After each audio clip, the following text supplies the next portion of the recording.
Bonjour Henri Sterdignac. Bonjour. Vous êtes chercheur affilié à l'OFCE, vous êtes membre du collectif Les Économistes Atterrés, vous avez travaillé sur le projet de réforme des retraites. Alors est-ce que selon vous, il y avait des raisons d'équilibre financier de présenter la réforme des retraites telle qu'Emmanuel Macron l'a présentée avec Jean-Paul Delevoye? Bien sûr, il y a un problème d'équilibre financier. Le nombre de retraités par rapport à celui des actifs va augmenter de 25% d'ici 2050, même si on fait l'hypothèse que l'âge moyen de départ à la retraite va passer de 62 à 64 ans. Le problème ensuite, c'est comment on règle ce problème financier. Il y a des arbitrages à faire, des choix sociaux. On peut choisir soit de stabiliser le montant des retraites par rapport au PIB. Dans ce cas-là, il faut baisser de 25% le niveau moyen des retraites par rapport au salaire, ce qui veut dire que les retraités vont être paupérisés. On peut choisir au contraire de maintenir le niveau de vie relatif des retraités. Et dans ce cas-là, il faut faire passer la part des retraites à 16,5% du PIB. C'est un choix social et il aurait fallu l'ouvrir clairement devant les Français. Alors justement, on loue le système de retraite français à mesure qu'on pense qu'on va en perdre ses avantages dans cette réforme. En tout cas, c'est ce que disent nombre de professions.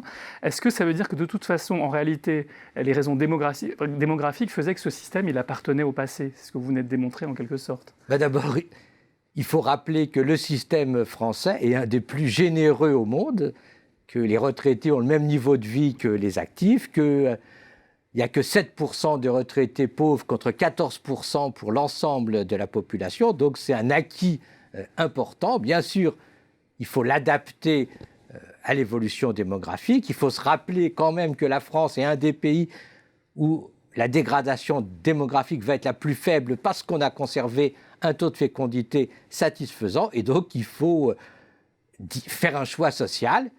Il n'est pas aberrant de dire, voilà, on va cotiser un peu plus pour financer les retraites, d'autant plus qu'on aura peut-être à l'avenir des marges parce qu'on va économiser sur l'assurance chômage, on économise malheureusement sur la famille et donc ce n'est pas tragique de dépenser un peu plus pour les retraites. Alors, est-ce que c'est ça que vous reprochez au projet actuel, c'est de se placer dans une perspective de stabilité, en gros, de la dépense de retraite?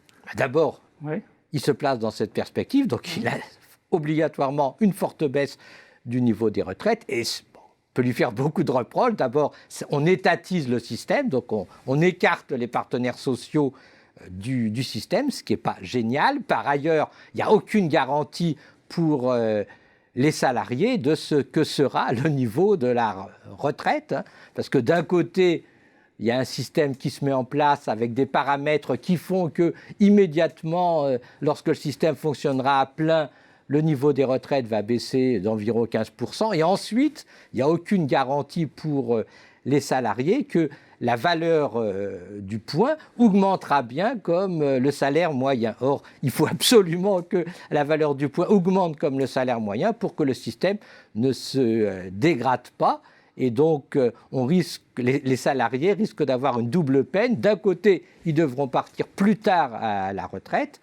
Et puis de l'autre, le montant de la retraite va progressivement diminuer. Et il n'y a aucune garantie, aucun mécanisme qui assure aux salariés le montant de la retraite. Et par ailleurs, on ne s'attaque pas au fond au problème de la pénibilité. Il faudrait généraliser le système des régimes spéciaux, permettre à tous les métiers qui sont difficiles de partir plus tôt à la